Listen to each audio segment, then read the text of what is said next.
vamos a dar comienzo a esta actividad que, como sabéis, ha sido programada por el Instituto de Ceutíes.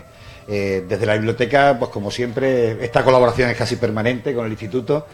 Ayer mismo tuvimos otra actividad del Instituto y desde luego vamos a continuar colaborando, haciendo sinergias. Y bueno, yo además en esta ocasión tengo la doble condición, tengo esa suerte de daros la bienvenida como director de la biblioteca y como decano de la sección de Historia del Instituto. Pero en este caso, al que hay que darle todo el mérito es a Gaby Fernández Humada, que ha sido la persona que propuso esta actividad, que se ha implicado en llevarla adelante y que tiene todo el mérito de la actividad. A mí, formalmente como decano, me toca inaugurarla, pero desde luego todo el mérito, sin duda, es de Gaby, que además nos alegra mucho que los jóvenes miembros del instituto se vayan implicando y vayan lanzando actividades, y eso nos da, bueno, pues, optimismo de cara al futuro, ¿no? Y nada, pues que la disfrutéis, que os guste la actividad. Y por nuestra parte, pues digo, en la doble condición de director de la biblioteca y de decano de la sección, pues encantado de que podáis disfrutar. De hecho, ha tenido muy buena acogida, hemos tenido que ampliar, había prevista 2 sesiones, hemos tenido que ampliar a 3, creo que ha sido un éxito en ese sentido. Bueno, pues lo dicho, que la disfrutéis. También, además, luego las vais a poder, por lo menos las cosas de Mariola y de Adolfo, que son las 2 personas que nos van a instruir. Las vais a poder seguir después también en internet, se va a retransmitir en directo ahora mismo y luego va a estar colgada tanto en la página de YouTube de la biblioteca como en la del instituto, como en la página de Facebook de la biblioteca, y podéis reverla si os apetece. Bueno, pues muchas gracias y pues, Gaby. Bueno, yo mil gracias por tu presentación, espero que os guste, por un lado a los compañeros del instituto y por supuesto a los asistentes, ¿no? Que sea grata. Nuestra idea es hacer algo práctico, creo que en eso sí, por lo que me comentabas en su momento, pues bueno, podía ser algo novedoso dentro de lo que es la institución del Instituto de Estudios Ceutíes. Muchos de los que aquí estáis ya habéis estado en otras actividades que hemos realizado, o desde la Consejería de Educación, intentando siempre eso, que vivamos un poco el patrimonio. El patrimonio, incluso sin entenderlo, hay que vivirlo, hay que disfrutarlo, ¿no? Y yo soy de esa opinión, de llevar a los niños chicos al museo, aunque no entiendan lo que están viendo, porque debe de ser algo habitual. Y si lo hacemos desde pequeños, al final cuando tengamos ya cierta edad, pues disfrutamos, venimos a estas actividades y venimos, por supuesto, a lo que hacemos todos, a aprender. No voy a quitar ni un minuto, porque tampoco la idea es que trabajemos, así que os dejo en manos de Mariola, que es la compañera de la Fundación San Millán. Y nada, Mariola, en tus manos de nuevo. Ya tomaré yo después la palabra para contextualizar un poco lo que vamos a aprender de qué se hacía en San Millán en la Edad Media, contaros brevemente también qué es lo que se hacía en Ceuta en ese periodo. Y en ese momento, nada, 5 minutos que os voy a quitar para contar un poquito también qué es lo que pasaba aquí en la ciudad. Muchas gracias. ¿Está encendido esto?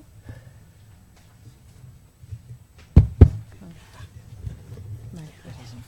Hola, buenas tardes. Bueno, en primer lugar quiero dar las gracias al Instituto de Estudios Ceutís, a la biblioteca y a Gabriel por habernos invitado a venir aquí a traeros un poco de todo nuestro conocimiento adquirido durante nuestros años de trabajo en San Millán de la Cogolla. Y también, obviamente, a todos por el interés que habéis mostrado por esta actividad. En este taller que vais a realizar hoy se enmarca dentro de un programa que se llama Emilianensis, Descubre los monasterios de La Rioja. Es un programa de educación patrimonial que se puso en marcha en el año 2007 con el objetivo de difundir estos 2 monasterios que son patrimonio de la humanidad, como os he dicho, desde el año 1997. Y es un programa promovido por la Fundación San Millán de la Cogolla.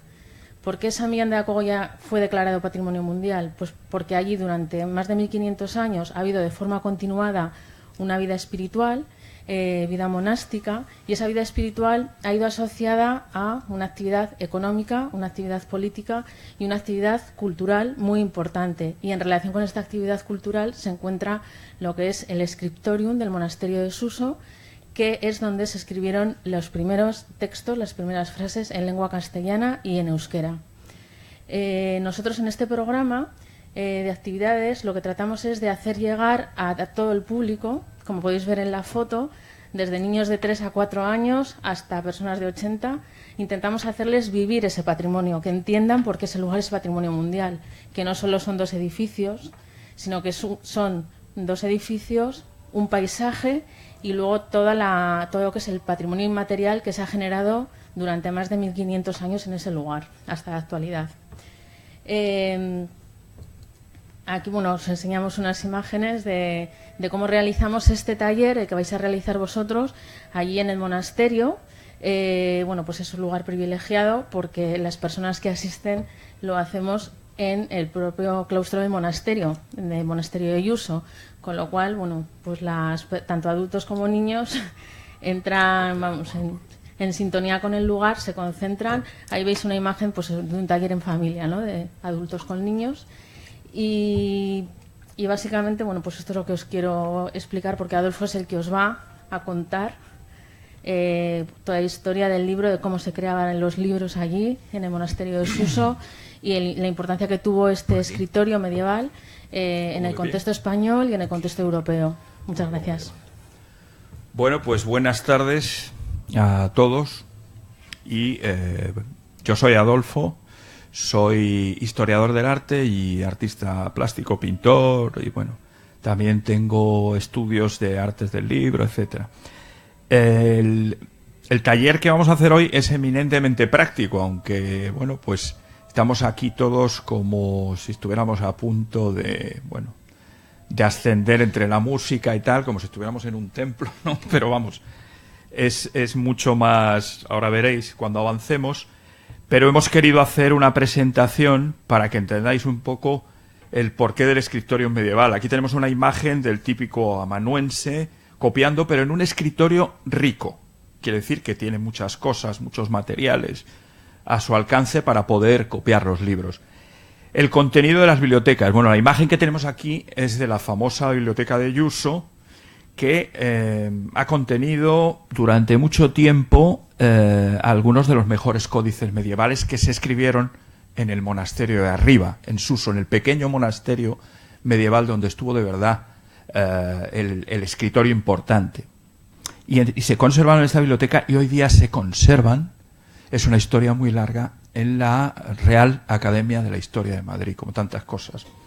Los más importantes, incluido el Códice 60, que ha mencionado Mariola, que como sabéis es en el cual aparecen las primeras frases en español y también en euskera. Tuvo, podemos decirlo entre comillas, la flor en el culo, porque apareció en el mismo códice lo más importante, ¿no?, ese patrimonio inmaterial que da nombre a San Millán. La biblioteca, en otro momento, aquí vemos una imagen en blanco y negro. Los que actualmente viven son los agustinos recoletos, viven solo 9 monjes hoy día, pero han custodiado todo lo que allí queda, como han podido, incluida la biblioteca. Lógicamente que no se enseña. Si vais allí tendréis que solicitarlo de una manera, digamos, distinta a la visita normal. Bueno, la forma de aparecer en el escritorio está en muchas ilustraciones. Aquí vemos a otra ilustración de Beda el Venerable, del siglo VII, y aquí hablamos del contenido de las librerías. Pues principalmente en los monasterios va a haber misales, salterios, copias de textos latinos. En contra de lo que piensa mucha gente, los monjes van a copiar y salvaguardar el saber clásico. Aunque se desapareciesen muchos textos de la antigüedad, también se preservan y se copian. Entonces hay varias formas de obtener los libros: compra, préstamo, donación.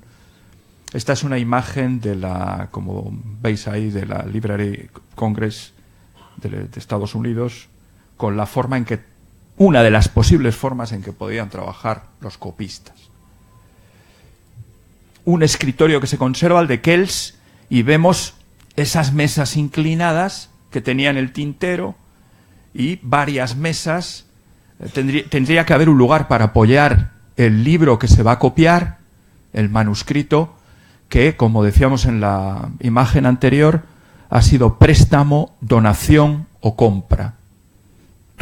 El monasterio compra, le donan o le prestan un manuscrito y lo copia, pero no lo copia necesariamente exactamente igual que el que le traen, solo el contenido, pero las tapas del libro, el tamaño, el tipo de letra, la ilustración cambia.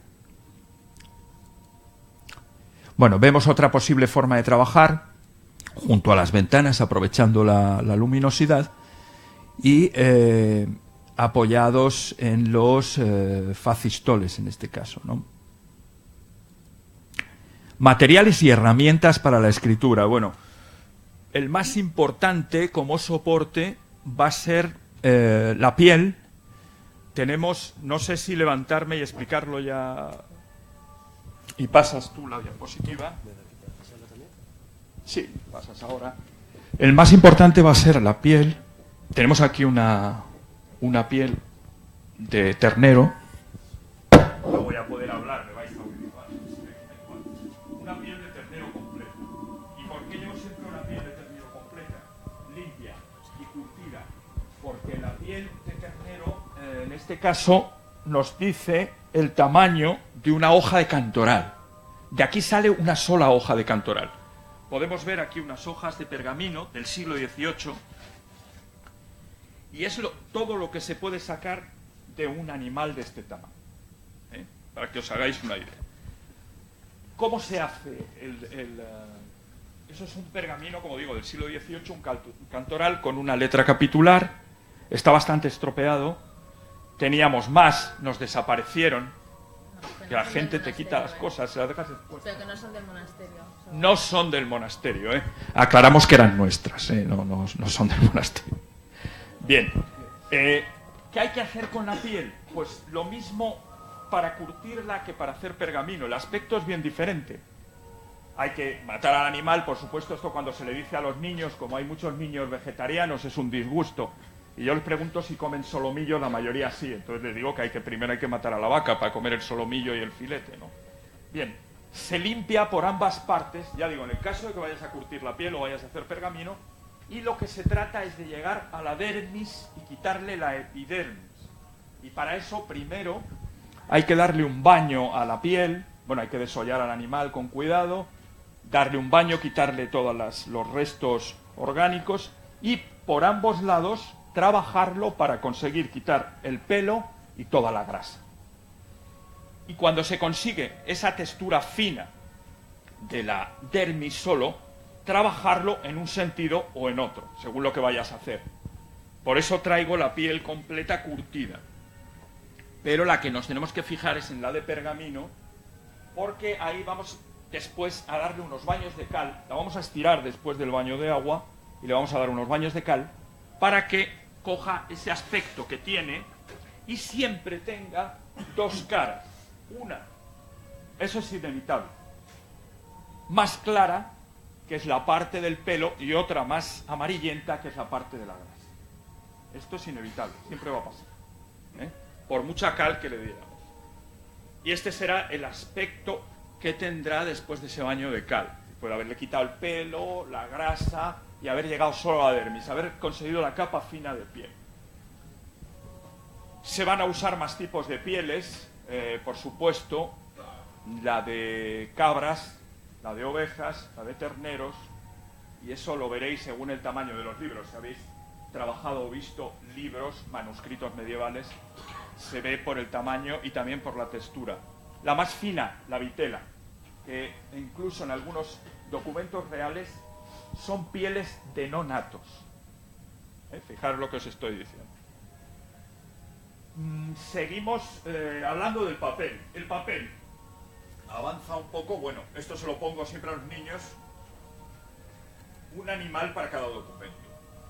Tenemos la parte que va a usar el amanuense para trabajar sobre el soporte. Bueno, me falta el papel. Quería hacer un comentario sobre esto. El papel va a llegar a la península a partir del siglo X y lo van a traer los musulmanes, pero no lo van a traer porque ellos lo inventen. Lo traen desde China. En China el papel se inventa en el 150.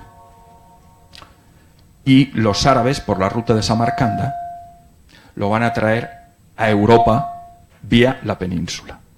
El primer taller va a ser en Sátiva en el siglo XIII y se cree que en Córdoba ya había fabricación de papel anteriormente. Y bueno, el papel se utiliza antes. El documento más antiguo es del siglo XII y se encuentra en Santo Domingo de la Calzada, muy cerquita de San Millán. Un libro ya hecho en papel.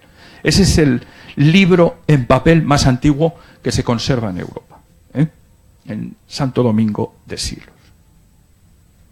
Perdón, Santo Domingo de la Calzada, disculparme el lapsus, que está en La Rioja. Bien, y en cuanto a herramientas, las tenemos aquí. La más importante, la que se va a mencionar más, pero veréis que al final es lo mismo, es la pluma de ave. Aquí tenemos varias, pero es importante para poder trabajar tener una pluma que tenga una caña grande. Y esta es una pluma de buitre. Se van a usar las plumas de buitre, las plumas de águila, pero finalmente las plumas que más se usan son de animales domésticos que se puedan tener cerca, ocas y gansos. Se les quita pelo hasta una cierta altura, se cortan y se vacían, se cuecen, en fin, es un proceso muy largo para lo endeble que es una pluma. Entonces, ¿qué va a pasar? Pues que la pluma se va a seguir usando, lógicamente, pero se rompe y es muy difícil tener tantas plumas, por ejemplo, para copiar Biblias, que son muy extensas. Imaginaros copiar una Biblia con todo lo que tiene, con plumas de ave que se van a estar partiendo todo el rato. Entonces, traen otra cosa, que son las cañas duras, también vienen de Oriente, pero por Europa hay cañas también. Y los árabes las van a usar también. Que no es ni más ni menos que el cálamo, que cálamo viene a ser, para que lo entendáis, lo que acabamos de ver. Es decir, la caña de la pluma. Es un poco un juego de palabras, porque al final es como una imitación de lo que ya hay, pero en un material diferente. El cálamo, como vemos ahí, puede tener distintas formas o cortes en la punta. El que vais a usar vosotros lo podríamos cortar. Antes he hecho una prueba con Gaby y le he dicho, mira, voy a cortar uno de estos y voy a hacer una pala. Y vamos a hacer una línea continua que va a empezar gruesa y va a acabar fina, como toda la caligrafía árabe o la gótica, por ejemplo. Pero vosotros la vais a usar en punta solo. No pasa nada. Y, pues según la punta, pues haréis distintos tipos de trabajos, claro. Tiene un depósito y en ese depósito poroso entra la tinta y va cayendo despacio. Luego tenemos las plumillas metálicas que aparecen en el barroco con los palilleros. Siguen usando hasta el siglo XIX. Después ya vendrá la estilográfica y el bolígrafo casi en los años 60. O sea que fijaros todo el proceso que sigue. Pero lo más usado son las plumas y luego los cálamos. Con los cálamos se han hecho miles de páginas de libros medievales. Bien, la tinta. Bueno, pues en la tinta nos metemos ya en un tema en el que hay infinidad de tipos de tintas, pero traemos la que más se usa en San Millán y en Europa, así lo han dicho todos los que han estudiado los manuscritos. Y se hace con esto que tenemos en esta cajita. Estas bolitas, que son unas bayas que pone el roble, y que en La Rioja se llaman, con un riojanismo de los 2500 que existen, gállaras. En el resto de España le llamamos agallas. Agallas de roble que tienen un agujerito para que el insecto, en este caso una especie de avispa, deposite sus huevos y no envenene a ese roble joven, y se salve el árbol de una posible infección. Estas bolitas secas, machacadas, son ácido tánico. Si hay alguien que sea químico sabrá mucho más de esto que yo, pero el ácido tánico, al mezclarlo con agua, produce un tinte pues que es bastante poderoso. ¿Qué hacen los monjes? Prueba-error. Si vierais Suso, está rodeado de robles, y diréis, aquí unos tipos en el siglo VII, ¿qué hacen? Pues piensan un poco, cogen esas bayas, como también las de nuez, las de nuez sirven también, pero en este caso ya hay nogales, las van a mezclar con agua y van a ver cómo impregnan la piel, el pergamino o el papel. Necesitan algo más que van a usar. Esto que tenemos aquí, que es para darle cuerpo, que es la goma arábiga, que es la resina de la acacia africana. ¿Se pueden usar otras resinas? Sí. Se podría usar la resina colofonia también.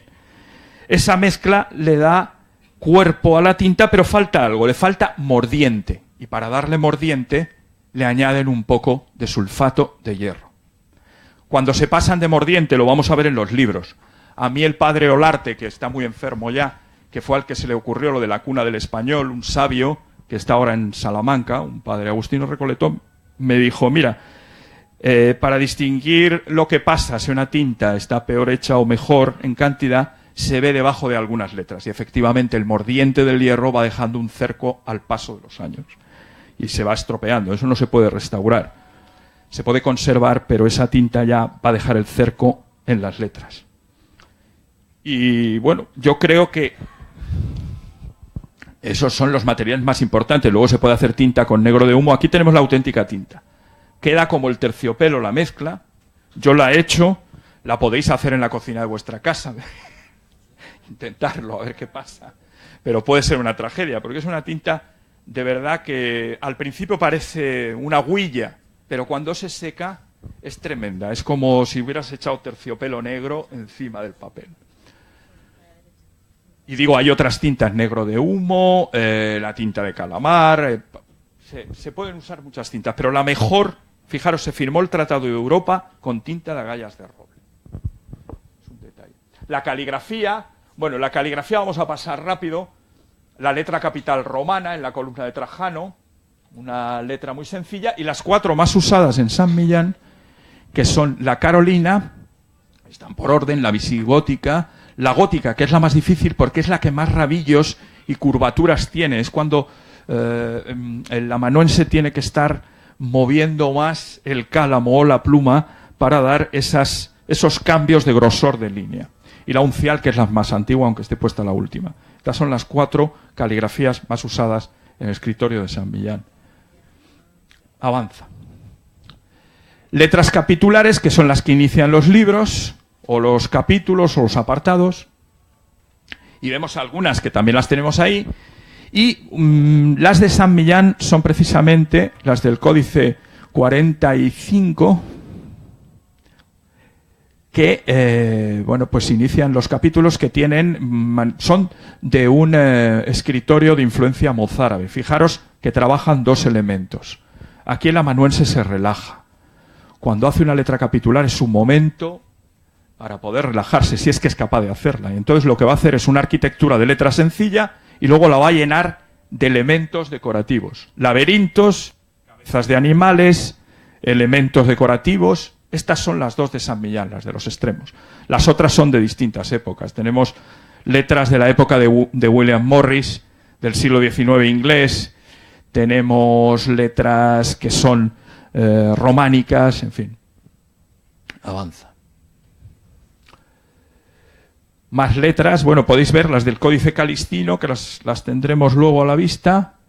Y en este caso es muy importante el tema del color, ¿no? Aquí tenemos una serie de pigmentos, fríos y cálidos. Los pigmentos son difíciles de conseguir, los traen los mercaderes, y los más caros son los pigmentos minerales. Por ejemplo, algunas joyas de las que lleváis, a un pintor o a un ilustrador de la Edad Media le servirían para hacer polvo de mineral y mezclar y hacer color. Esos colores también se puede ver en un cuadro de Tiziano, de Velázquez, duran eternamente, cuando usas un buen pigmento mineral. Miniaturas, las mozárabes son hasta finales del siglo XI y comienzos del XII. Avanza. Bueno, y tenemos algunas aquí de las que se han hecho en San Millán y también de los beatos, el beato del Escorial, ese de ahí, el del centro arriba, y luego este que es carolino. Este es de la época de Carlomagno de París, de la Escuela de París, en el siglo VIII, por poner algo diferente, y este ya es de la parte final del libro de las horas, de la parte final del gótico casi, ¿no? Bueno, esta es la tumba de San Millán y aquí es donde se hizo, es donde tenéis que ir para ver dónde se hicieron todos estos libros. Es un sitio muy pequeño, increíblemente allí se elaboraron todos estos manuscritos. Esta es la tumba de San Millán, su cenotafio.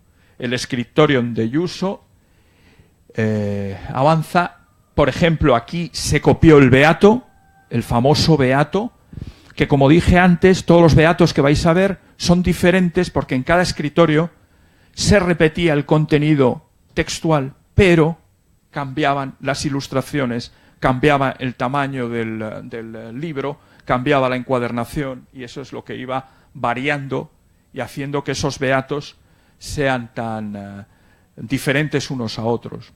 Una Biblia de San Millán, podéis leer ahí, que es de comienzos del 13, de tradición románica, y presenta ilustraciones. El Códice de Concilios, de los Concilios de Toledo, un folio del Beato de Cirueña, que es un pueblo que está cerca de San Millán, y las obras realizadas en el escritorio de San Millán, un antifonario. Esto está todo, si a alguien le interesa, y mucho más, en la Real Academia de la Historia.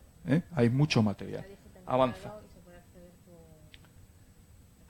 Bueno, este es el aspecto exterior, como está el libro después de tantos siglos. Vemos que se hace por cuadernillos, se van doblando los pergaminos y se les hace un agujero, se cosen y luego se unen todos. Algunas letras capitulares de ese antifonario, veréis que son sencillas, con pequeños adornos, pero que lo podéis hacer cualquiera de vosotros. Avanza. Este dibujo ya es más complicado, pero vamos, es una ilustración, una miniatura con Cristo en majestad, en la mandorla, el tetramorfos y bueno, y dos ángeles que le rodean. El tetramorfos se ve alrededor de la almendra, con los 4 símbolos, el ángel, el águila, el toro y bueno, pues me estoy quedando ya sin... Voy a beber un poco.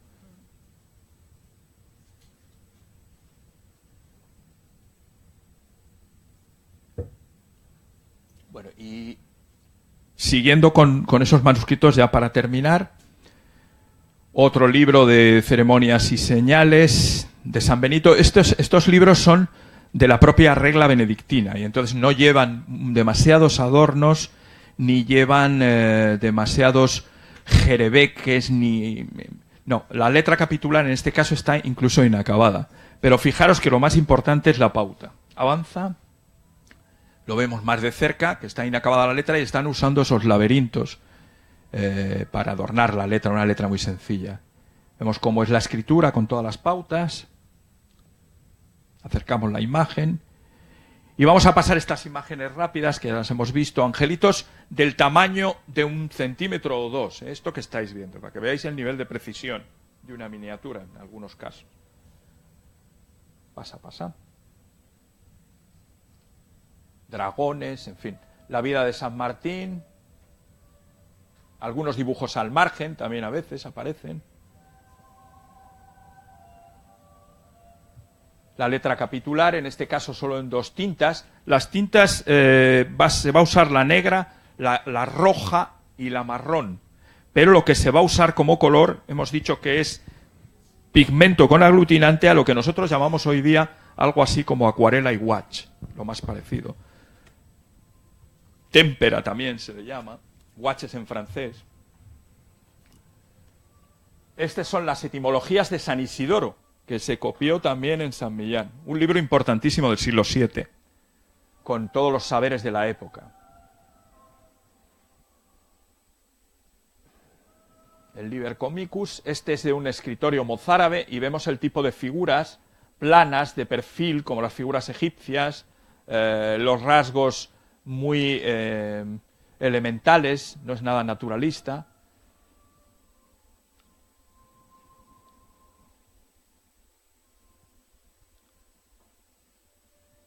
Y el último ya, el Beato del Escorial, pasamos las imágenes rápidas por tiempo. Y veis que solo hay 4 colores, verde, rojo, amarillo y azul, prácticamente. Adán y Eva, el ángel que avisa el juicio final, en fin. Se llama Beato del Escorial porque está en el Escorial, porque Felipe II, Felipe II se lo llevó del monasterio de San Millán, quiso llevarlo al Escorial. O sea que él valoró muchísimo esta obra y por eso está ahora en el Escorial. Bueno, yo creo que con esto ya es suficiente para que no os muráis en la silla ya, porque ya nos hemos alargado demasiado. Y ahora parece que Gaby va a contaros algo del escritorio.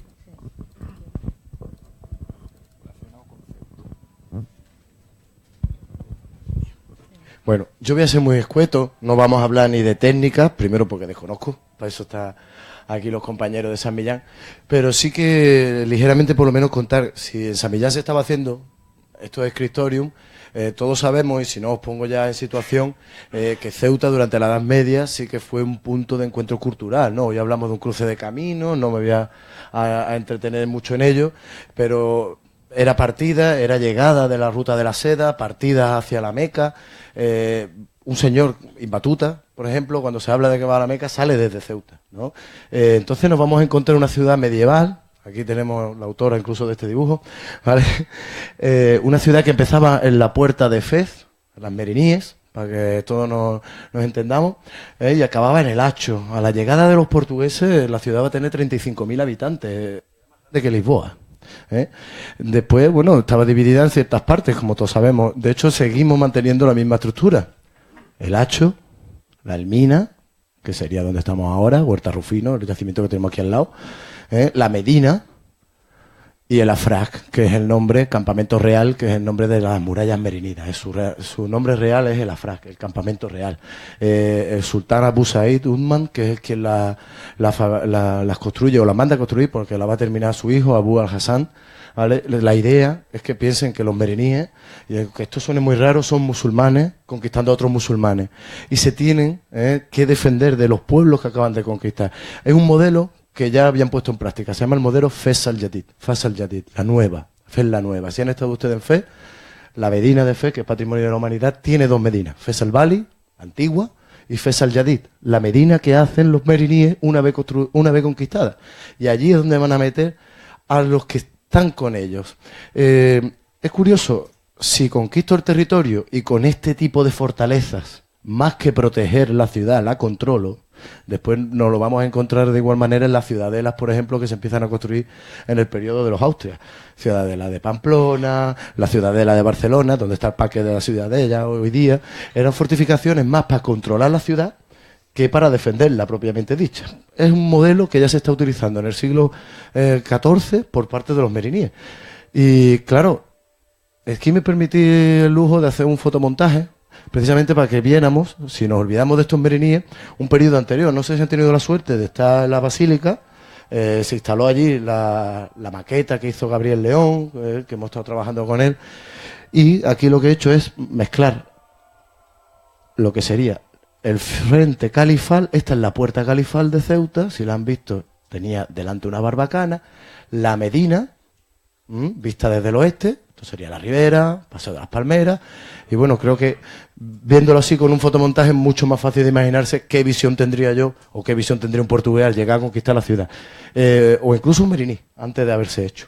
Pero claro, Gaby, no vamos a hablar de la historia de la ciudad, sino qué bibliotecas había. Miren, aquí tendríamos que irnos a un autor, a un meriní, expulsado por los portugueses, que prácticamente 4 años después, en 1421, va a hacer una descripción que se titula El Iqtar. Estamos hablando de Al-Nansari, aunque su nombre, como vemos, es Abu Abdallah Muhammad Inquasin Al-Nansari el-Septi, el de Ceuta. Y como os decía, en el 1422 nos hace una descripción de la ciudad. Hablando en pasado, él hablaba como un historiador, decía que la ciudad llegó a tener 72 bibliotecas. Una barbaridad para la Edad Media. Pero claro, es que cuenta con que había 45 en casa de personajes ilustres. Cuando hablamos de personajes ilustres hablamos de alfaquíes, ¿vale? Hablamos de imanes, pero en su propia época, es decir, el día antes de la llegada de los portugueses, y esto sí me parece importante porque hace unos años se vendía con que la ciudad a la llegada de los portugueses estaba en decadencia. Hoy día se sabe que no, que era una ciudad próspera a la llegada de los portugueses. Teníamos una ciudad con 17 bibliotecas, ¿vale? De las 17 bibliotecas, 9 estaban en casas de notables, digamos que serían bibliotecas privadas. Sin embargo, otras 8 estaban dedicadas a estudiantes el concepto del Waqf.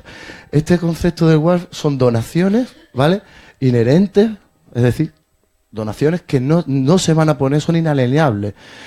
Un ejemplo magnífico lo tenemos en Fez, en la Madrasa Al-Qawasim. Si saben, en la biblioteca más antigua del mundo hoy día abierta está en Fez, y además, curiosamente, la hizo una mujer. Dicho esto, de estas 9 que son las que más nos interesan, que hoy las podríamos llamar bibliotecas públicas, ¿vale? De esas 9, miren, la más antigua y la más famosa, desde luego, era la de la Madrasa El Sharri. Nosotros seguramente habrán escuchado ustedes hablar de la madrasa Asdida, de la madrasa nueva. Pues bien, si había una madrasa nueva es porque había una madrasa antigua. Y esta madrasa antigua ya era del periodo almohade y la hizo un señor que se llamaba, un nombre muy largo también, no era para contarlo, se llamaba El-Sarri. La más importante, disculpe, era una de las 2 que estaba dentro de la mezquita Al-Hama. La mezquita Al-Hama ocuparía el espacio que ocupa hoy la catedral de Ceuta. Tenía 2 bibliotecas y la que estaba en su lado oeste, o sea, el más pegado a lo que hoy es el foso de la Almina, ¿vale?, tenía tal cantidad de libros que el propio Nansari lo que nos habla es que todas las ciencias estaban representadas, ¿eh? Es curioso porque, al igual que vemos como hay préstamos en San Millán y se copian los libros, el libro que pasaba por la ciudad prácticamente era copiado. Después me he permitido el lujo de traerle uno de ellos que está digitalizado. Ya por fin pasamos a la Madrasa Al-Yadida. Recuerden, 1 más 2, la Madrasa Al-Yadida, que tenía otras 2 más, ya llevaríamos 5. La de la mezquita de los cerrajeros, que tenía otra biblioteca. La otra mezquita que tenía biblioteca era la del cementerio del Saclu. El Saclu sería hoy la zona del recinto, la zona calle Molino, calle Sevilla, ¿eh? Y terminaríamos con otra en el arrabal de abajo, que sería prácticamente el final de la Marina, ¿vale? Lo que ocupaba antiguamente el edificio de Baeza. Esa zona más o menos estaríamos hablando. Les decía que no me iba a entretener mucho, que la idea es hacer un taller práctico y no de una clase de historia de la biblioteconomía en Ceuta, de cómo el tipo que se hacían. Pero miren, estudiando para esto también y preparándonos, nos apareció, supongo que conocerán, y si no les pongo, la fundación del Fondo Al-Cati. Este fondo se ha creado a través de la Junta de Andalucía y la Junta se ha preocupado en... Bueno, quería llevarse los textos de Tombuctú, como bien saben ustedes, de allí no salen, pero sí que han dejado que los digitalicen. Allí apareció un Corán, el Corán de Ceuta, que se llama, está digitalizado, ¿vale? Y este Corán se copia en Ceuta el 13 de noviembre de 1198. Estamos en pleno periodo almohade. Se sabía que había 3. Este se dio por perdido. Este Corán se dio por perdido. ¿Dónde están los otros 2? Uno en la Gran Mezquita del Cairo y otro en Túnez, ¿eh? Es interesante porque ¿cómo ha llegado este Corán a Tombuctú? Pues mire, no lo llevó Ceutí, ¿vale?, sino que lo lleva, no sé si veis lo que está aquí a la izquierda, Ali Ben Ziyad Al-Cati, en 1460, justo aquí abajo. Este señor vive en Toledo, es juez, y hay una revuelta por parte de los cristianos, ¿eh?, que se llama las hogueras de la Magdalena, donde prácticamente mozárabes y musulmanes salen corriendo de Toledo. ¿Qué se llevan? Lo más preciado. Y lo más preciado eran sus libros. Este pasa por Sevilla. Recuerden que en 1460 Ceuta ya era portuguesa. Sevilla, por supuesto, que también era castellana.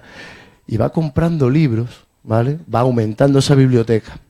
Pasa por Ceuta, de aquí va a Fez, y parece que es en Fez donde adquiere este documento. Está realizado en vitela, ya que lo ha comentado Adolfo. Recordad que las vitelas eran los nonatos, ¿no? O sea, realmente estamos hablando de un libro que debía de ser muy caro. Es muy interesante porque esta familia Al-Cati, fíjense que cuando lo escribimos en árabe o intentando nombrarlo pone Cuti, significaban los godos.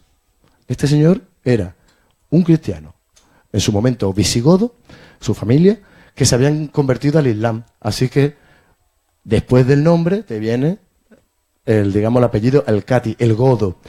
Una vez que han llegado a Tombuctú, fíjense, ha cambiado como Al-Cati.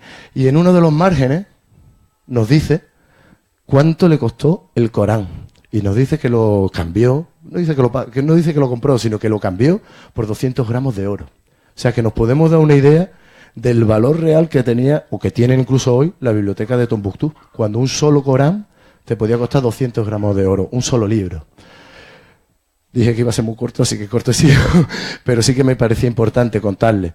Número de bibliotecas parece máximo que había tenido la ciudad. Recuerden, las 45 que habíamos hablado en un primer momento, las 17 en época de Almanzari, prácticamente la llegada de la Ceuta portuguesa, de la conquista, disculpen, y sobre todo, y más importante, contarle las antiguas y la que más valor tenía.